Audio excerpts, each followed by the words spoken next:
오십시오. 안녕하십니까. 자, 오늘 어떤 이슈를 진맥해 볼까요? 네, 오늘 그 단연 화제는 그 윤석열 서울중앙지검장 인사였죠. 네네. 네, 뭐 돌아온 칼잡이, 화려한 복귀, 화려한 부활.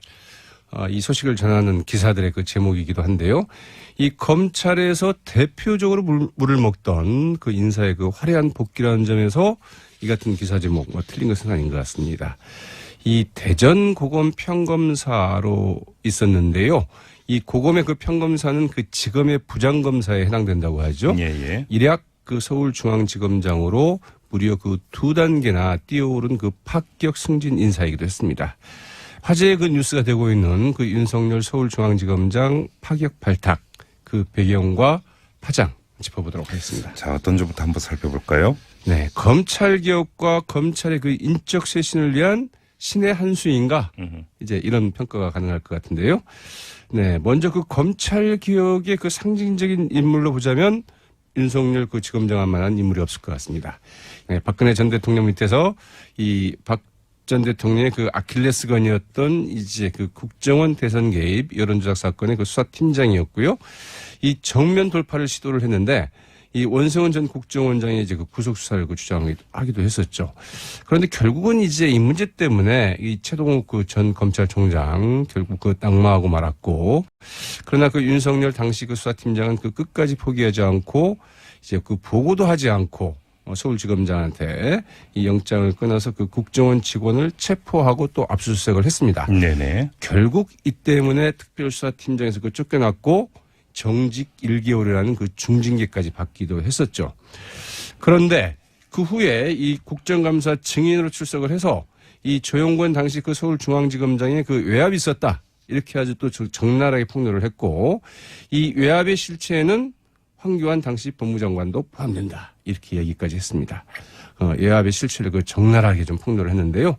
이 대표적인 그 특수통 수사이자 이 좌고우면하지 않고 또 그 외압이 굴하지 않고 포기하지 않는 이 강골 검사의 이미지라는 측면에서 봤을 때 이 검찰 개혁의 그 상징적인 인물이다, 이렇게 볼 수 있을 것 같고요.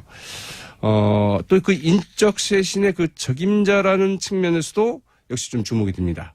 그 윤석열 그 중앙지검장은 그 지금 나이로는 그 57살이고요. 네. 이 김수남 전 검찰총장보다 나이로만 보면 한 살 적습니다. 그러나 사법연수원 기수로는 무려 한참 아래인데요. 이 김수남 전 검찰총장이 그 사법연수원 그 16기였던 반면에 윤석열 지검장은 23기입니다. 네. 그래서 지금 현재 그 서울중앙지검의 그 1차장, 2차장, 3차장이 있는데요. 이분들이 같이 그 동기이거나 아니면 다들 그 윗기수에 해당됩니다. 이 검찰은 이제 그 조직생리상 이제 지검장이나 그 상사의 그 아랫기수가 오면은 뭐 동료 기수나 윗기수들은 다들 옷을 벗는 좀 관행들이 있어 왔었죠. 예. 이렇게 되면 뭐 일단 서울중앙지검을 비롯해서 상당히 그 인사였던 그 물갈이 불가피할 것으로 좀 예상이 되고 있죠. 앞서 화려한 부활이라고 말씀을 하셨는데 사실 그동안 뭐 좌천당하지 않았었습니까? 그렇습니다.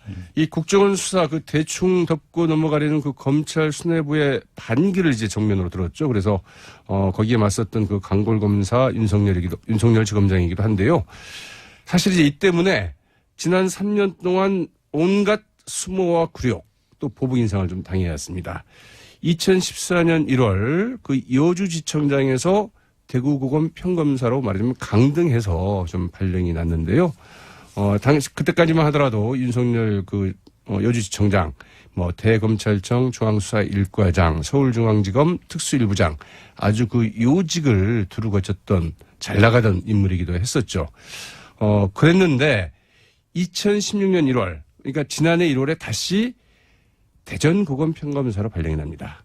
보통은 이제 그 지방고검에 한 2년 있으면 그 다음에는 다시 서울고검으로 발령이 났다가 또 한 2년 있다가 예, 지방으로 다시 2년을 내보내는데 계속 지방에서 지방으로 돌리는 인사는 거의 전례를 찾아볼 수 없을 정도의 분명한 이 보복성 인사였다고 합니다.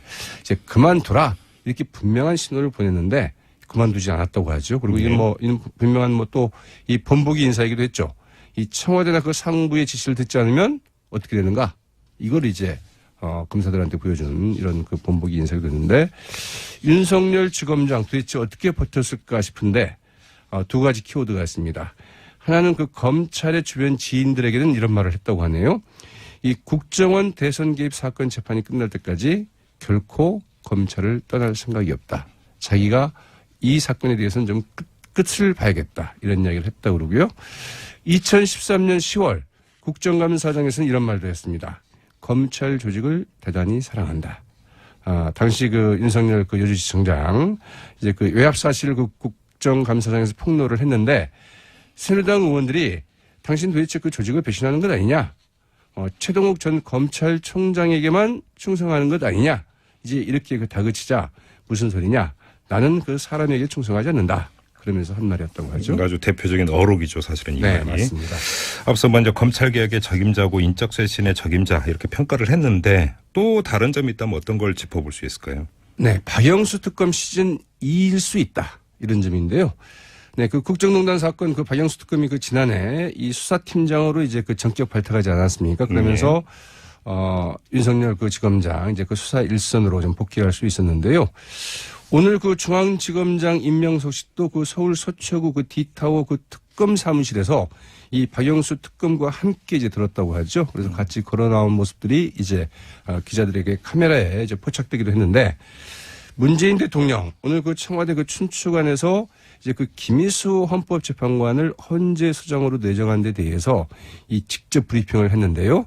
그 자리에서 그 윤석열 그 서울중앙지검장 인사에 대해서도 이제 그 설명을 했습니다. 네. 이렇게 설명을 했는데요. 현재 그 대한민국 검찰의 가장 중요한 현안은 역시 그 국정농단 사건에 대한 그 수사 그리고 또 공소유지라고 생각한다. 그 점을 확실하게 그 해낼 수 있는 그 책임자라고 판단을 했다. 이렇게 이야기를 했는데요.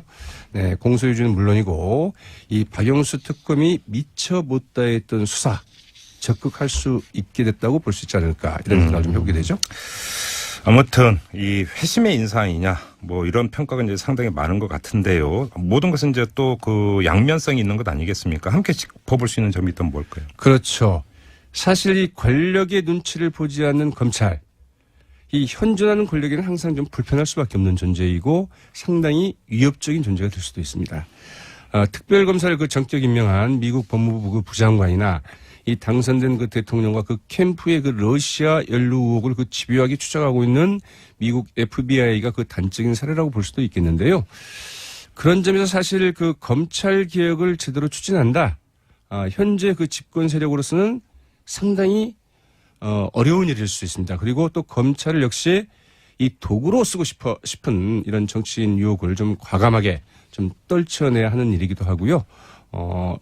앞서 말씀드린 그런 측면에서도 굉장한 좀 용기가 필요한 일인데 아무튼 윤석열 지검장으로 임명으로 대표되는 그 검찰 개혁, 인적 쇄신 어느 방향으로 갈지 좀 지켜봐야 될 것 같습니다. 아무튼 지금 뭐 말씀하신 그 길로 가고 있는 것 아니겠습니까? 맞습니다. 뭐 이어지는 이제 검찰총장 인사도 있어야 되고요. 법무부 장관 장관이 인사도 누가 되는지 좀 지켜봐야 있어야 되겠죠. 되는데요. 그거 한번 좀 지켜보도록 하죠. 수고하셨습니다. 네, 고맙습니다. 네, 시사평론가 백병규 씨와 함께했습니다. 보십시오. 안녕하십니까. 자, 오늘 어떤 이슈를 진맥해 볼까요? 네, 오늘 그 단연 화제는 그 윤석열 서울중앙지검장 인사였죠. 네네. 네, 뭐 돌아온 칼잡이, 화려한 복귀, 화려한 부활. 이 소식을 전하는 기사들의 그 제목이기도 한데요. 이 검찰에서 대표적으로 물을 먹던 그 인사의 그 화려한 복귀라는 점에서 이 같은 기사 제목 뭐 틀린 것은 아닌 것 같습니다. 이 대전 고검 평검사로 있었는데요. 이 고검의 그 평검사는 그 지검의 부장검사에 해당된다고 하죠. 예. 일약 그 서울중앙지검장으로 무려 그 2단계나 뛰어오른 그 파격 승진 인사이기도 했습니다.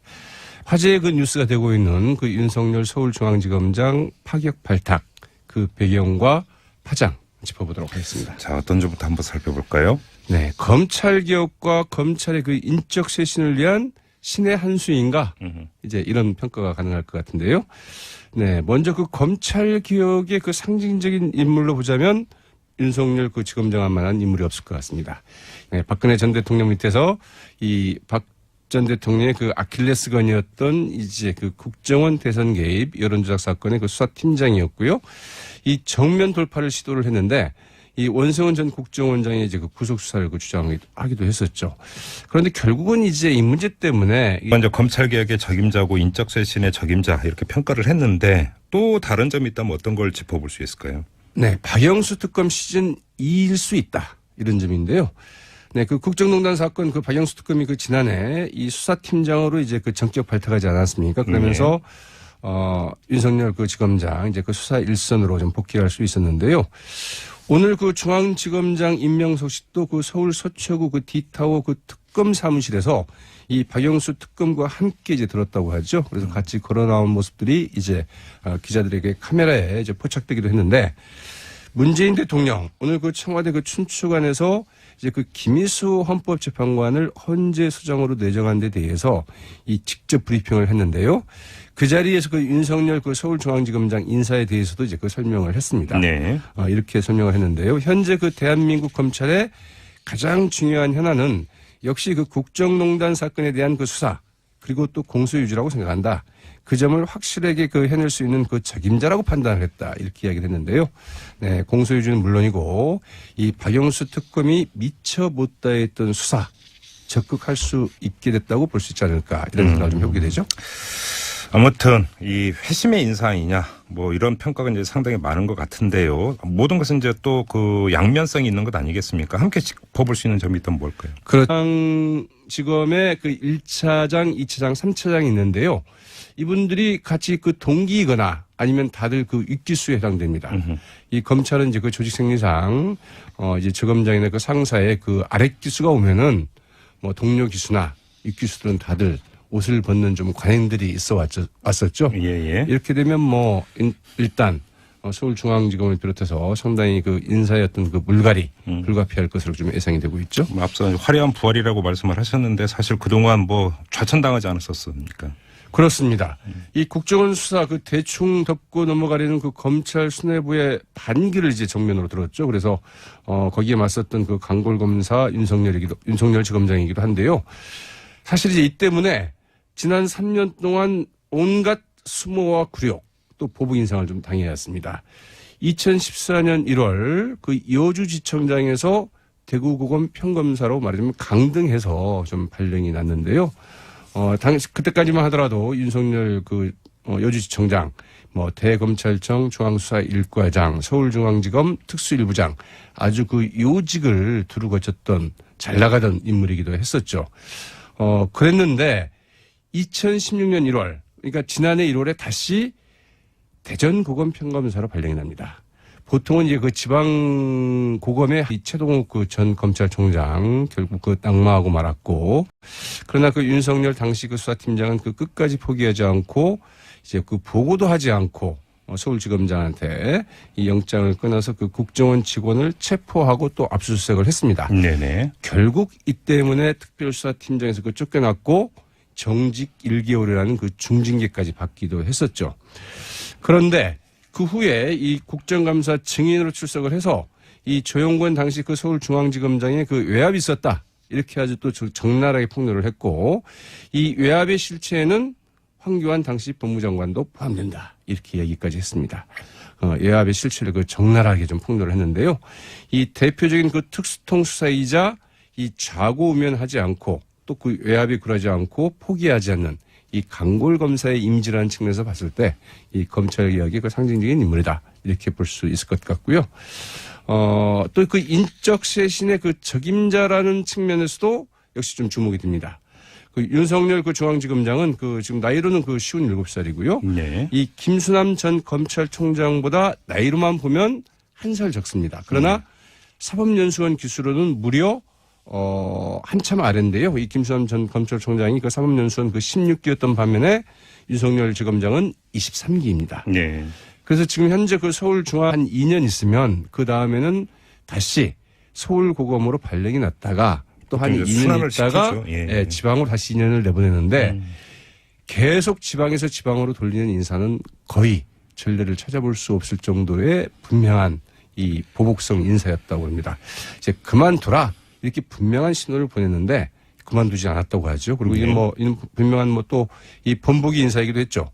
이 청와대나 그 상부의 지시를 듣지 않으면 어떻게 되는가? 이걸 이제 검사들한테 보여주는 이런 그 본보기 인사가 됐는데 윤석열 지검장 도대체 어떻게 버텼을까 싶은데 두 가지 키워드가 있습니다. 하나는 그 검찰의 주변 지인들에게는 이런 말을 했다고 하네요. 이 국정원 대선 개입 사건 재판이 끝날 때까지 결코 검찰을 떠날 생각이 없다. 자기가 이 사건에 대해서는 좀 끝을 봐야겠다. 이런 이야기를 했다고 그러고요. 2013년 10월 국정감사장에서는 이런 말도 했습니다. 검찰 조직을 대단히 사랑한다. 당시 그 윤석열 그 여주시청장 이제 그 외압 사실을 그 국정감사장에서 폭로를 했는데 새누리당 의원들이 당신 도대체 그 조직을 배신하는 것 아니냐? 최동욱 전 검찰총장에게만 충성하는 것 아니냐? 이제 이렇게 그 다그치자 무슨 소리냐? 나는 그 사람에게 충성하지 않는다. 그러면서 한 말이었던 거죠. 아주 대표적인 어록이죠, 사실은 이 네, 말이. 맞습니다. 앞서